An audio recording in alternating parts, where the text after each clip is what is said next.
हर समस्या का समाधान है, हर पाप का प्रायश्चित है, हर गलती के सुधारने का अवसर है। कोई ऐसी गलती नहीं जिसका सुधार न हो। कभी किसी से ऐसी गलती हो जाए तो आप अंदर जलिएगा मत, गुरुजनों से शेयर कीजिएगा। जो अपने गुरुजन हैं उनके सामने बात रखिएगा कि मेरे से गलती हो गई। अब अपने मन को खाली कर दीजिएगा। आपसे सही कहते हैं, हमारे प्रभु इतने करुणा में क्षमा करते हैं। अगर वो क्षमा न करे तो भगवत प्राप्ति किसी को ना हो। आप लोग नहीं समझते हैं, किसी की भी जीवनी जो है वो शुक्ल पक्ष की लिखी जाती है। इसीलिए बड़े बड़े महापुरुष जब प्रभु के सामने विनय करते हैं तो मोशम कौन कुटिल खल कामी, जिन मुको तन दियो ताको ना भजन क्यों, ऐसो नोन हरामी। सूरदास जी महाराज, गोस्वामी तुलसीदास जी, जो मैं अपने अवगुण कहूं, बाढ़ई कथा पार नहीं लाऊं। ए भाई, अंदर की बात है। रो रो के इस मार्ग में विजय प्राप्त की जाती है। सबके हृदय को कोई ऐसा नहीं है सबके लख बिरले पाए। बिरला कोई साधक पहचान पाता है कि हमारे अंदर ये पाप आ गया, ये दोष आ गया, ये गलती, प्रभु मेरे से गलती हो गई। सच्ची कहते हैं, अगर भगवान क्षमा ना करें तो कोई एक कदम भी परमार्थ पे नहीं चल सकता। निराश होने की जरूरत नहीं। ये नहीं देखना कि वो बहुत आगे बढ़ चुके हैं।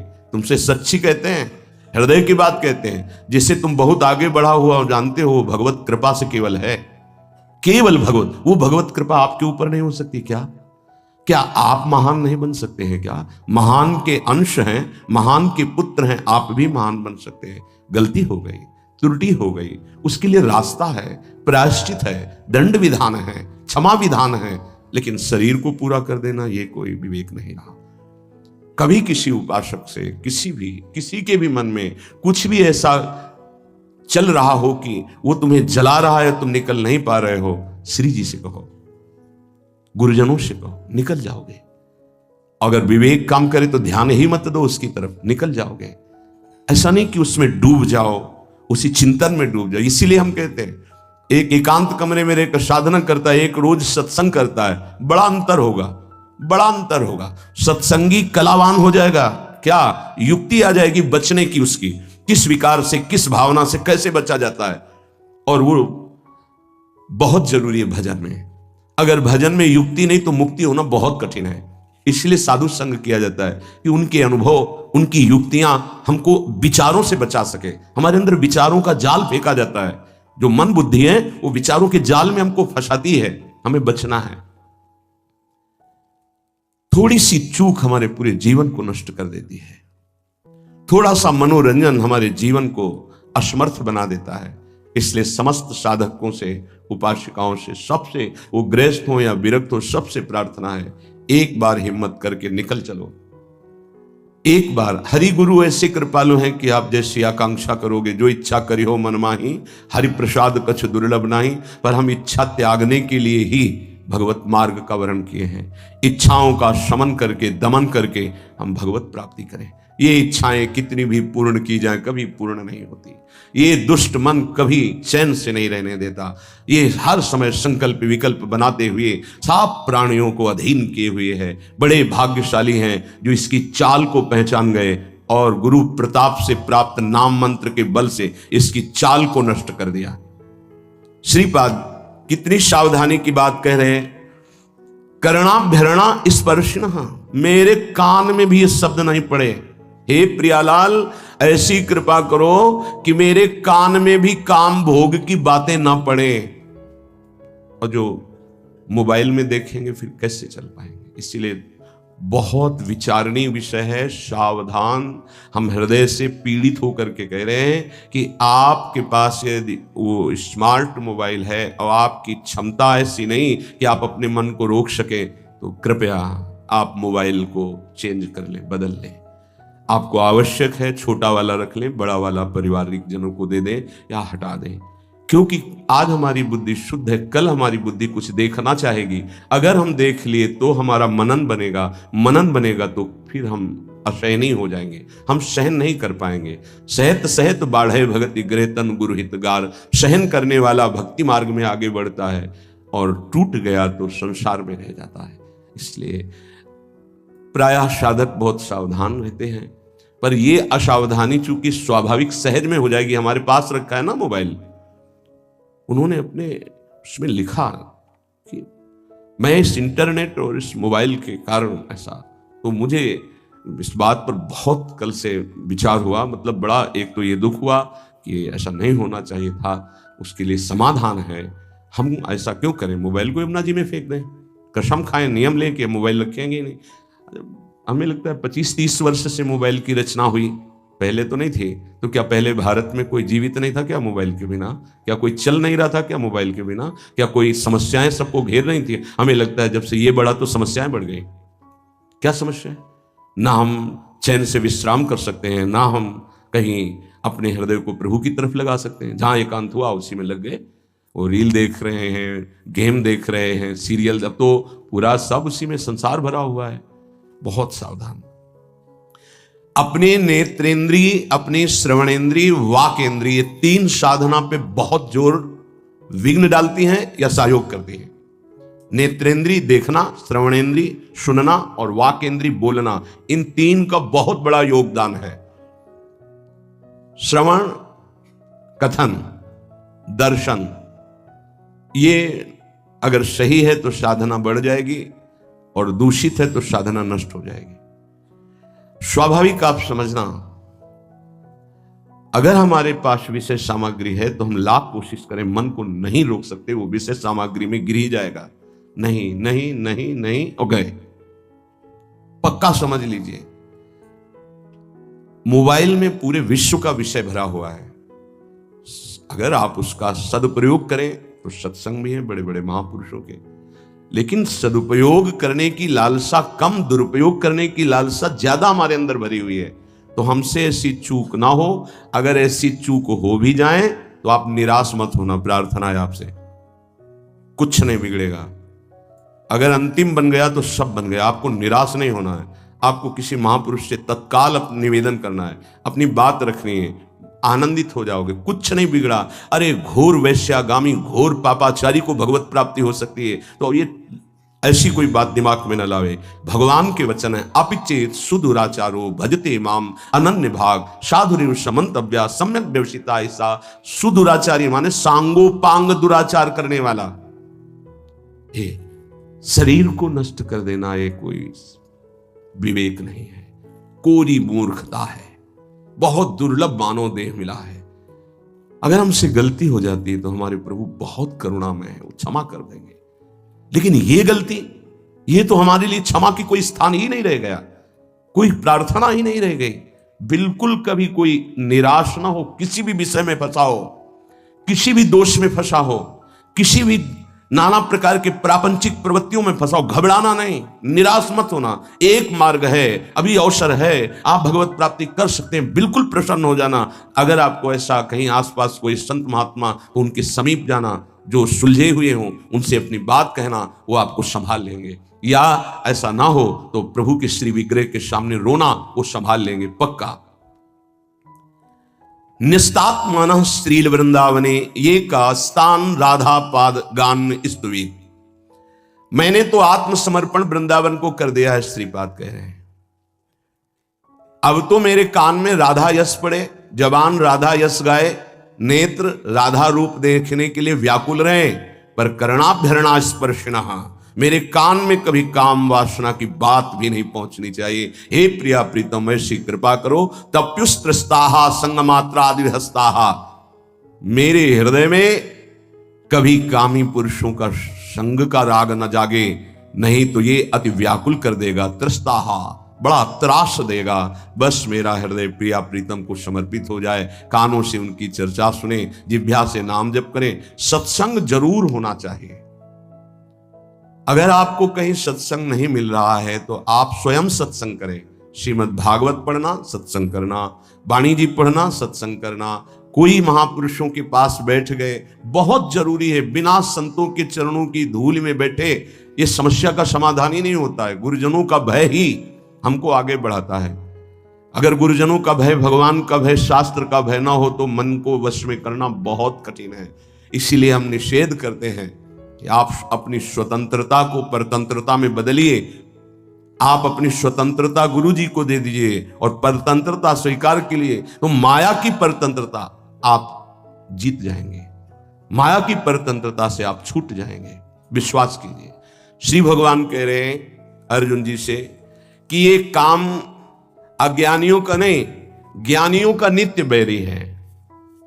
ज्ञानियों का बड़ा भगवान ने अद्भुत शब्द कहा। ये जो ज्ञान में, शास्त्र ज्ञान में, साधना के ज्ञान में तत्पर हैं, उनके हृदय में भी ये कामेश क्रोधेश रजोगुण समुद्भवः महासनो महापापमा विध्येनमि वैरिणम, ये राग से उत्पन्न होता है। रजोगुण राग, स्त्री शरीर में राग, पुरुष शरीर में राग, जनेंद्री के सुख में राग, काम उत्पन्न होता है। ये पाप का कारण, सिर्फ पाप, एक ही शब्द है। ये काम जब राग से उत्पन्न होता है तो ये केवल पाप ही कराएगा। भगवान महासनो महापापमा, ये महापापी काम पापात्मा है, ये उसे पापात्मा बना देता है जिसके हृदय पर अपना अधिकार करे। और महासनो कभी तृप्त होने वाला नहीं है। अगर इसकी पूर्ति न हो तो विध्येनमि वैरिणम, ये क्रोध रूप धारण कर लेता है, दुश्मन की तरह बर्ताव हो जाता है। देखो कितना बड़ा दुश्मन, साधना छूटी, जीवन छूटा, अब क्या परिणाम ठाकुर जी जाने। ये महान दुश्मन कामेश क्रोधेश रजोगुण समुद्भवा, इसकी व्याख्या पीछे हो चुकी है। उपासक की पहली दशा में जैसे अग्नि के ऊपर धुआं छा जाए, ऐसे जब काम जागृत होता है तो उसको पता है कि गलत है, नहीं करना चाहिए, पर वो धुआं जैसे फूंक लगे तो अग्नि प्रज्वलित हो जाए, ऐसे अगर पहली अवस्था में विवेक काम कर गया तो बचा ले जाएगा अपने को। दूसरी अवस्था आती है, शीशे पे जैसे मल का लेप हो जाए तो अपना प्रतिबिंब नहीं दिखाई देता, ऐसे उसको ये समझ में ही नहीं आता कि मुझे ये नहीं करना चाहिए। बार बार राग कहेगा इसमें सुख है, सुख है, अगर वो कोशिश करे तो हट सकता है, तीसरे में नहीं। तीसरा है जैसे जेर से ढका हुआ गर्भ, निर्णय करने की शक्ति ही खत्म हो जाती है। आवृतम ज्ञानमेतेनो ज्ञानिनो नित्य वैरिणा काम रूपेण कौन्ते दुष्पूरेणा नलेन च। हे कुंती नंदन, ये अग्नि के समान कभी तृप्त ना होने वाला काम ये ज्ञानियों का नित्य दुश्मन है, ये नित्य बैरी है। ये ज्ञान को ढक करके नष्ट कर देता है पक्का। कभी हंसी मजाक, खेल कूद, मनोरंजन विपरीत आकर्षण वालों से ना करें, प्रार्थना है। हंसी हंसी में, खेल खेल में ऐसी गलती हो जाती है कि फिर मन जलता रहता है, फिर मन अधीन हो जाता है। जो हमको चिंतन करके भगवदानंद में डूबना था, वो विषयानंद का चिंतन हो जाता है। कह रहे आवृतम ज्ञान में तेन, ये ज्ञान को ढक लेता है। ज्ञानिनो नित्य बैरिणा, ये ज्ञानियों का भी नित्य बैरी है। ये दुष्पूरेणा, ये कभी पूरित नहीं होता, चाहे जितना इसको भोग देते रहो। अनलेन च, जैसे अग्नि, घी डालते रहो, कभी शांत नहीं होती। अब पता चल गया कि बैरी कौन है, बोले काम तो रहता कहां है। अगर किसी को दुश्मन का पता चल जाए, ठिकाना रहने का, तो आक्रमण किया जा सकता है। तो दुश्मन पता चला, ज्ञानियों का नित्य बैरी काम। काम की पूर्ति में बाधा लगी तो क्रोध, काम की पूर्ति हो गई तो लोभ, तृष्णा, और भोगूं, बार बार भोगूं। मुखिया है आवागमन का, जन्म मरण का मुखिया है काम। ये रहता कहां है, अगर पता चल जाए तो आक्रमण करने में समर्थ हो सकता है साधक। कहां रहता है, भगवान इसका निवास स्थान बताते हैं कि ये काम रहता कहां है। इंद्रियाणि मनोबुद्धि रस्याधिष्ठानमुच्यते एतैर्विमोहयत्येषो ज्ञानमावृत्य देहिनम्। इंद्रियां, मन, बुद्धि, ये आफिसें हैं इसकी, यहां बैठता है। इंद्रियाणि मनोबुद्धि रस्याधिष्ठान उच्यते, ये इसकी ऑफिस है, काम की ऑफिस। इंद्रियां, मन, बुद्धि, ये काम इंद्रियां, मन, बुद्धि के द्वारा ज्ञान को ढक देता है और गलती हो जाती है। इतनी जल्दी बुद्धि को कवर करता है काम, विचार करने की सामर्थ्य नहीं रह जाती उपासक में। विषयी पुरुषों की तो यहां चर्चा नहीं, वो तो गिरे हुए हैं, गिरा हुआ क्या गिरेगा, साधक की बात हो रही। इतनी जल्दी आक्रमण करता है कि जल्दी बोलने में देर लगी, उसको कवर करने में देर नहीं लगती। तत्काल वो बुद्धि को कवर करके, ज्ञान रहित करके अपना चिंतन, अपनी चेष्टा, ज्ञान को ढककर देह भाव वाले पुरुष को ये मोहित करके भ्रष्ट कर देते हैं। देह भाव, मैं पुरुष मैं स्त्री, जब तक ये भाव है तब तक बहुत सावधान। इंद्रियाणि मनोबुद्धि रस्याधिष्ठान उच्यते, ये ऑफिस है लेकिन घर अभी नहीं बताया गया। सही माने में काम का वास अहम में है, देहाभिमान में। इसमें भगवान ने जो वर्णन किया, एतेर विमोहयतेश ज्ञानमावृत देहिनम, देहिनम देह भाव, देह भाव अहम भाव, मुख्य इसका निवास स्थान अहम भाव में। मैं पुरुष हूं, मैं स्त्री हूं, मैं शरीर हूं, ये जो भाव है अंतःकरण में, मन बुद्धि चित्त अहंकार, इसका घर है अहंकार। ऑफिस है इंद्रियां मन और बुद्धि। ये अहंकार की गुफा में छुपकर बैठ करके प्रहार करता है, मन और इंद्रियों को अधीन करके भोगों में हर प्राणी को फंसाए हुए है, चाहे वो चिड़िया हो, चींटी हो, मनुष्य हो, पशु पक्षी, कोई भी 84 लाख योनियों में एक छत्र इसका राज्य है। वही बचते हैं जो भगवान के आश्रित और भगवत शास्त्र की, गुरुजनों की अक्षरशः आज्ञा का पालन करते हैं। जहां इतनी सी भी हम गुरु आज्ञा शास्त्र के विरुद्ध हुए, वहीं हम फंस गए, वहीं क्लेशित हुए, वहीं अशांत हुए, वहीं रास्ता रुकेगा। पक्की बात समझ लीजिए, एक शब्द भी हमें अपनी नहीं लगानी बुद्धि से, क्योंकि उसी बुद्धि मन में वो बैठा हुआ है, जो वैरी बैठा हुआ है उसी में बैठा हुआ, वो न्याय कैसे करेगा। किसी भी पदार्थ को जब देखते हैं तो इंद्रियों में कामना पैदा होती। इंद्रियों में जब इंद्रियों में कामना पैदा, पदार्थ वस्तु व्यक्ति स्थान पहले देखना ही होता है या सुनना होता है, तभी कामना पैदा होती, सुन के या देख के। इंद्रियों में कामना पैदा होती है, इंद्रियां तत्काल मन को अधीन करती है, तो मन वो अपनी कामना में युक्त हो जाता है, जो इंद्रिय कामना की।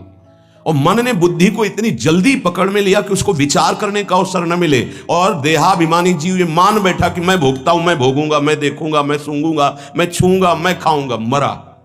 यह है, बार बार हमको मारा जा रहा है, बार बार हमको परास्त किया जा रहा है, और हम खुशी होते हैं कि हम भोगता हैं, बहुत भोग रहे हैं। पदार्थों में, विषयों में, इंद्रियों में, मन में, बुद्धि में काम की ऑफिस मानी गई, लेकिन इसके रहने का स्थान अहम है, अहंकार, अहम। ये दिखता है इन स्थानों पे, पर छुप के रहता है अहंकार में, अंतःकरण धर्म में जो अहंकार है, बुद्धि मन चित्त अहंकार, उस अहंकार में ही रहता है।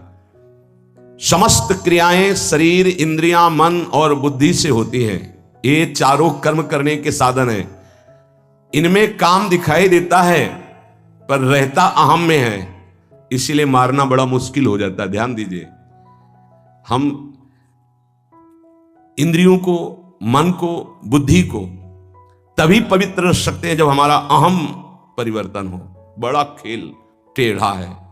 देह भाव जब तक है तब तक काम उसमें बैठा हुआ है, और हमारे अहम में ही बैठा हुआ छुपा, इसीलिए हम मार नहीं सकते। जब हम हटे तब घर में दिखाई देगा कि अहम के घर में एक काम बैठा है। हटे कहां? इस अहम को जब प्रभु के चरणों में, गुरुदेव के चरणों में दिया। बहुत नीच है मन, बहुत नीच है। एक नहीं सुनता शास्त्र की बात, गुरु की बात, मन मानी कर बैठता है, फिर पश्चाताप करता है, फिर जलता रहता है, फिर रोता रहता है, फिर अवसर आता है, फिर वही करता है, बार बार ये क्यों कर पा। और वो सोचता है किसको मारूं, भोजन न पाऊं, पानी न पीऊं, अपने को पीटूं, क्या करूं। ये साधक की बातें हैं। क्या करूं? अब वो सुरक्षित बैठा है, आसन लगाए अहम में। अब आप बाहरी दंड देते रहो, पानी ना दो, भोजन ना दो, आप मानो कुछ नहीं होना उसको।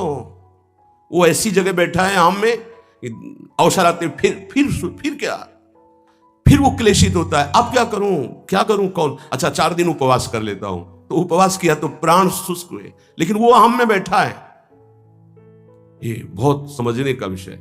ये मरेगा अहम त्याग से। अहंकार, देहाभिमान जब गलित होगा तभी ये काम नष्ट होता है। अहम जड़ चेतन की ग्रंथि में बैठा हुआ है। यद्यपि मृषा जड़ चेतन की कभी ग्रंथि हुई नहीं, फिर भी छूटती कठिनाई। क्या? मैं पुरुष। जब तक मैं पुरुष हूं तब तक काम है, जब तक मैं स्त्री हूं तब तक काम है। जब ये अहम प्रभु के चरणों में समर्पित हो जाता है या धर्म में समर्पित हो जाता है तभी वहां से काम हटता है। काम शून्य अहम ब्रह्म स्वरूप है। जो मैं वो ब्रह्म स्वरूप है और काम युक्त अहम देहाभिमान यही दुर्गति का कारण है। ये केवल मैंपन में बैठा हुआ है। मैं अमुक हूं, अमुक वर्ण का, अमुक आश्रम का, अमुक अमुक, इसी पे काम बैठा हुआ है। इसी कामना से ना चाहते हुए भी पाप होते हैं। अर्जुन ने पूछा था, अर्जुन जी ने, कि प्रभु ना चाहते हुए भी ये पाप कौन करवा देता है? नहीं चाहते हमसे कोई गंदा काम, पर वो काम बैठा है अहम में। जहां संग बना तहां दोष उपस्थित हो गया। जान ही नहीं पाया कि दुश्मन हमारे अंदर बैठा है, और ये दुश्मन की प्रेरणा वो मित्र मान लेता है कि सुख भोग होगा, बस वहीं भ्रष्ट हो जाता है। पाप अगर है तो भुगत कर नष्ट हो जाता है, लेकिन ये काम नहीं। काम भोग करके नष्ट नहीं होता और बढ़ जाता है और छुपा रहता है अहम में। काम बंधन मेवैकम नान्यदस्ति है बंधनम, काम बंधन मुक्तो ही ब्रह्म भूयाय कल्पते। जगत में बंधन है तो एकमात्र काम का बंधन है। अगर कोई सृष्टि में परेशान है तो एक बात से परेशान है, काम। देख लो, रुपया, पैसा, खान पान सब इसी की पूर्ति के लिए है। काम, कामना, वासना। बंधन एकमात्र इसी काम का, दूसरा कोई बंधन नहीं है। काम बंधन मेवैकम नान्यदस्ति ही बंधनम, काम बंधन मुक्तो ही ब्रह्म भूयाय कल्पते। जैसा अभी वर्णन किया कि जहां देह भाव में जो काम बैठा है हटा, तो जो मैं है वो शुद्ध ब्रह्म है। ब्रह्म भूयाय कल्प, तत्काल वो अपने ब्रह्म स्वरूप को प्राप्त हो गया। इसीलिए कहा गया है कि जाहि न चाही कबहु कछु, तुम सन सहज सने बसौ निरंतर तासुर सुराउर निजगे। बस एक प्रार्थना है, अगर मान लोगे तो निकल जाओगे। अगर आप विपरीत शरीर का संग नहीं करोगे, विपरीत दर्शन और संभाषण नहीं करोगे, तो स्फुरणा होगी, खत्म हो जाएगी, आपको कोई परेशान नहीं कर पाएगा, निकल जाओगे आप।